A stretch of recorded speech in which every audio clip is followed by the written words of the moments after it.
Eu sou Rafael, psicólogo, e não existe nada mais pesado do que o peso incalculável da sua própria consciência. Hoje a reflexão é sobre Natsuki Subaru, de Re:Zero. Tem spoiler da primeira e segunda temporada de Re:Zero. Vamos lá.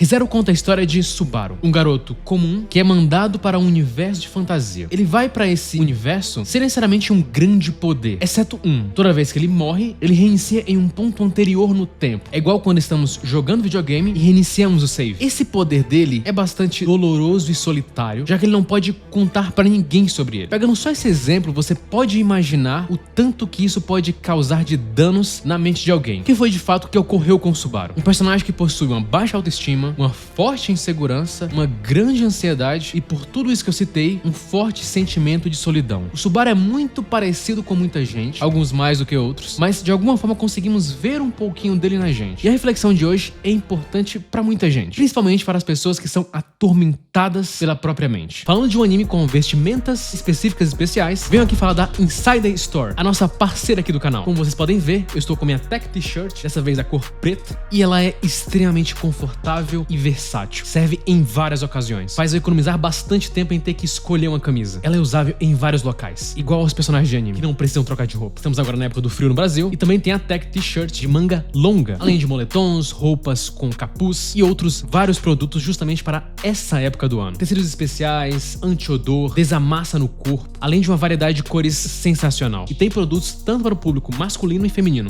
Tenho certeza que entrando no site você vai encontrar alguma coisa que você vai gostar. Usando o meu cupom Psicologia dos Animes, você vai estar me ajudando aqui no canal a trazer mais vídeos. Então, link na descrição do vídeo e nesse QR Code aqui do lado, Insider Store. O psiquiatra britânico Laing certa vez escreveu que há 3 coisas de que os seres humanos sentem medo: da morte, de outras pessoas e da própria mente. E a própria mente é o maior inimigo do Subaru, uma mente que faz ele mesmo se odiar. Como seria morrer e poder voltar ao mesmo ponto? Como seria poder reiniciar as coisas novamente? E melhor de tudo, você volta com as mesmas memórias, só que ninguém lembra de você. É isso que acontece com o Subaru, que é transportado para um ambiente diferente. Ele vive na nossa realidade e aí depois é transportado para um ambiente de RPG. Ele percebe que pode viver uma nova vida, e tudo parece perfeito, até o momento que ele começa a lidar com os custos de tudo isso. A realidade que o Subaru vivia não era boa e ele tem uma chance em um novo ambiente de fazer diferente. E esse cenário é perfeito porque o ambiente moldou bastante o Subaru. Baseado no princípio do contágio emocional, que sustenta que as emoções de 2 ou mais pessoas convergem e são transmitidas de pessoa para pessoa em grupos maiores, o contágio emocional é uma coisa extremamente forte. As emoções são mais contagiosas do que qualquer vírus conhecido e são transmitidas de forma muito fácil. E o Subaru foi totalmente influenciado pelo seu contexto familiar. Isso moldou a personalidade dele. O Subaru cresce em uma boa família. Seu pai, o Kenichi, é uma pessoa amável, com muito talento e com muito carisma. E o Subaru admirava muito ele. E assim como todo filho que admira o pai, ele quer ser como ele. E o Subaru agia assim na escola. Ele tentava emular o comportamento do pai e com isso todos o admiravam. Só que aí quando ele entra no ensino médio, as coisas começam a mudar. Lá ele começa a se sentir mais inseguro, porque lá também existem pessoas mais inteligentes, mais carismáticas que ele. E ele sente como se estivesse perdendo o seu lugar no topo, perdendo aquilo que ele estava totalmente acostumado. E aí, numa forma de desespero, ele começa a querer chamar atenção para ter a mesma atenção que ele tinha antes. Ele queria mostrar para todo mundo que ele era o mesmo cara de antes, ele era o mesmo cara incrível de antes. Só que isso meio que apenas afastou ele das pessoas. Tudo parecia muito forçado. Ficava evidente que ele queria apenas chamar a atenção. Nós, seres humanos, somos programados para chamar a atenção. Pode parecer uma preocupação exclusivamente moderna, mas deriva de um impulso antigo, a sobrevivência. A compreensão de que tudo o que precisamos ou queremos só pode ser obtido por meio de outras pessoas. Então é melhor chamarmos a atenção delas. A evolução também traz para cada criatura um desejo, um impulso. Tecnicamente, impressionar os outros é bom para nossos genes. Era isso que inconscientemente impulsionava o Subaru. E na adolescência, a fase que o Subaru tá, isso é mais forte ainda. Você que é adolescente ou vocês que eram adolescentes perceberam já tentando chamar a atenção de pessoas, de colegas. A validação na escola é muito importante. Atribuímos um peso muito grande à validação quando somos adolescentes. Nessa fase, se não nos adaptarmos, podemos sentir uma dor profunda, como se não fôssemos validados. O sistema mesolímbico, que é responsável, entre outras coisas, por regular o sistema de recompensa do nosso corpo, ele também reforça a repetição de comportamentos que criam prazer, como festejar com amigos ou comportamentos de sobrevivência, como beber água de vez em quando ou em dias muito quentes. A ativação do sistema mesolímbico, particularmente mediada pela produção hormonal. É por isso que durante a adolescência sua ativação é muito alta. Isso causa uma grande desordem, com uma necessidade alta de busca por validação. Outro ponto também é que quando somos adolescentes, nosso sistema de grupos é menor. Então com isso o adolescente coloca muito peso em um grupo específico porque ele não tem muitos grupos. Quando somos adultos, temos grupos maiores. O trabalho, a família, os amigos, o grupo de estudo, enfim, são vários. Para o adolescente, às vezes não existe outros grupos pesando a balança. Isso faz com que nessa fase coloquemos muito peso na opinião e visão de um grupo específico. Na adolescência é como se tratássemos as pessoas da nossa sala, da nossa escola, como se fossem as únicas do mundo. Então o Subaru passou por algo que é comum nessa fase, a busca por validação. Quando assistimos o anime de Re:Zero, percebemos esse comportamento nele, porque ele tenta o tempo inteiro, nesse novo ambiente, nesse novo universo medieval, fazer as pessoas rirem o tempo todo. E com isso ele acaba tendo um comportamento bem exagerado, como se fosse uma espécie de encenação, o que faz com que ele acabe sacrificando a própria autenticidade. E o Subaru começa a ficar escravo disso. Nesse novo mundo, ele conhece a Emilia, a Ren, ele faz novas amizades, mas muito baseado no que ele tenta mostrar para os outros. Porque, apesar dessas novas conexões, ele tecnicamente está sozinho. Porque ele não pode contar para ninguém que ele morre e reinicia. Ele reinicia com as mesmas memórias. E isso vai criando um estresse absurdo nele. Subaru acaba morrendo diversas vezes e mortes dolorosas. Em alguns momentos, ele acaba sendo morto, mas em outros, ele mesmo causa a própria morte apenas para voltar ao local de antes, com o objetivo de resolver algo. Presenciando várias mortes, percebemos que o Subaru vai meio que dessensibilizando com as mortes que vão ocorrendo. Tanto que o Roosevelt, quando mata ali pessoas que ele gosta em sua frente, ele não se abala mais. Ele sabe que ele pode voltar no tempo e começar novamente. Então ele começa a enxergar a morte dele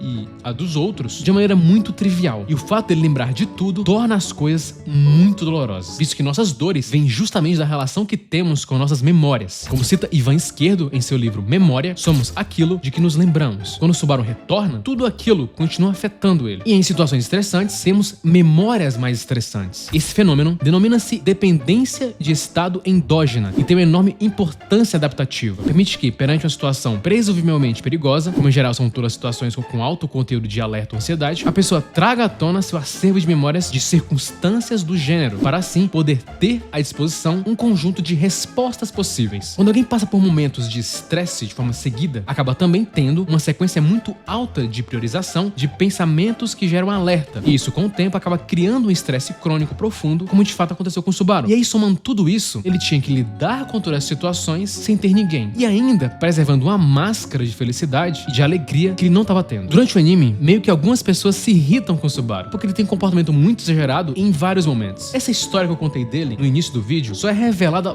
bem lá na frente. E depois dessa história, que de fato entendemos o personagem. Ren é uma personagem que não confiava no Subaru, porém com o tempo passou a admirá-lo. E depois essa admiração acaba se tornando um sentimento romântico, onde ela passa a amar ele. Um arco marcante pra mim é quando a Ren perde as memórias e ela apenas se lembrava do Subaru. E ela acaba morrendo e o Subaru tenta salvar ela de diversas maneiras, sem conseguir. E ele começa a sentir uma enorme culpa e por ter esse poder, ele sente que tem um dever de resolver tudo sozinho. Uma espécie de complexo de salvador, que é uma compulsão contínua e difícil de controlar para ajudar os outros. Um desejo que pode ser tão profundo que acontece sem que você perceba, causando desconforto até que as coisas pareçam consertadas. Acontece com o Subaru, mas pode acontecer com você também. Como aquele amigo pode se sentir responsável por ser a pessoa a quem recorrer sempre quando o outro estiver em crise, mesmo às custas do próprio tempo. Com a família, você pode tentar administrar conflitos ou resgatar um parente de suas escolhas. No trabalho, você pode assumir tarefas extras para ajudar um colega, mesmo que aquilo te prejudique. E ver ele falhar em salvar sua amiga em diversos momentos criou nele uma sensação de fracasso. Aqui nesse ponto não estava apenas envolvido o apelo que ele tinha pela Ren, mas sim também a vontade dele ser importante e também a alta empatia que ele tem. E pessoas altamente sensíveis e empáticas costumam dar muito do seu tempo ou muito de si para ajudar os outros. Estudos sugerem que nosso sistema de neurônios espelho, uma parte do cérebro responsável pela compaixão, é hiperativo, o que pode nos esgotar. Pessoas que têm essa área hiperativa costumam querer ajudar demais e absorvem de forma alta a angústia de alguém, se colocando em sobrecarga sensorial. Ou seja, a pessoa se prejudica e prejudica os outros também, porque a outra pessoa pode se sentir dependente daquela que está ajudando o tempo inteiro. inteiro. Alguns estudos sugerem que a ativação excessiva dos neurônios espelho pode levar a fadiga mental, irritabilidade e dificuldade de concentração. Além disso, o esgotamento causado pela ativação dos neurônios espelho pode prejudicar a nossa capacidade de tomar decisões, resolver problemas e regular as emoções. E o Subaru, tecnicamente, estava deixando seus desejos em segundo plano. Ele estava ajudando os outros e não se permitindo em se tornar vulnerável, ou admitir que ele estava sofrendo também. Ele colocava muito ele no centro de tudo, mas não para resolver suas situações, e sim resolver as dos outros. E quando ele falhava nessa situação, ele criava uma espécie de ódio a si mesmo. A imagem que ele passava aos outros era de alguém que estava muito tranquilo e sempre alegre, mas a verdade era que Subaru nem mesmo se aceitava. Mais do que isso, Subaru estava tendo um profundo ódio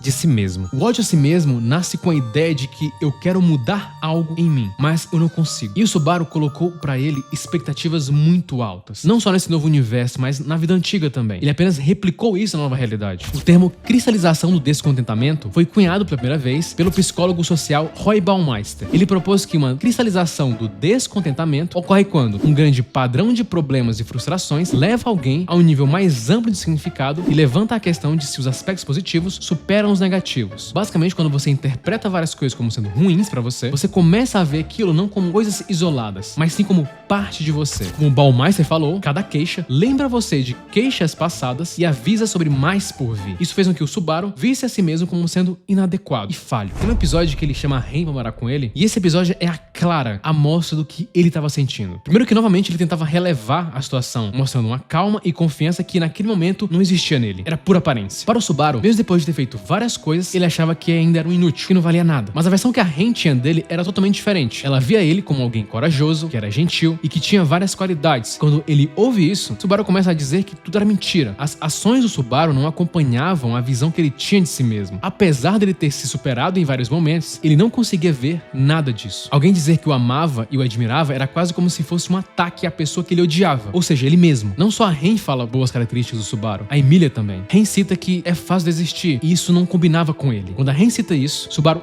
diz que aquilo era uma mentira, que ela estava enganada. Ele não consegue aceitar aquele elogio de nenhuma maneira. Subaru então começa a dizer que é o tipo de pessoa que desiste de tudo, quer tudo, mas não tem força pra fazer nada, que sofre à toa. Ali, naquele momento, era a primeira vez que o Subaru estava sendo totalmente transparente e vulnerável com alguém. E aí, as palavras da Ren meio que viram a chave nele. Ela disse que estaria ao lado dele. Isso fez o Subaru perceber que não precisava lidar com tudo sozinho. É o primeiro momento onde vemos uma expressão nele de alívio genuíno. Subaru é alguém que tem um alto grau de neuroticismo. Pessoas que têm uma tendência geral para o neuroticismo geralmente possuem uma essencialmente instabilidade emocional combinada com um tipo de tendência emocional negativa. E com isso, pessoas com alto grau de neuroticismo tendem a lidar com preocupações de maneira mais neurótica do que as outras. Na segunda temporada, Subaru começa a se valorizar mais. Ele começa finalmente a enxergar valor em si mesmo. É aqui que ele percebe que sua existência era importante para muita gente. Algo similar que acontece no grande filme A Felicidade Não Se Compra. Ele percebe que o próprio comportamento normal dele já era o suficiente para as pessoas se interessarem por ele. Satella diz para ele se amar mais. As pessoas ao redor do Subaru ensinaram a ele que fugir dos problemas é uma das piores opções possíveis e que quase sempre resulta ainda mais em dor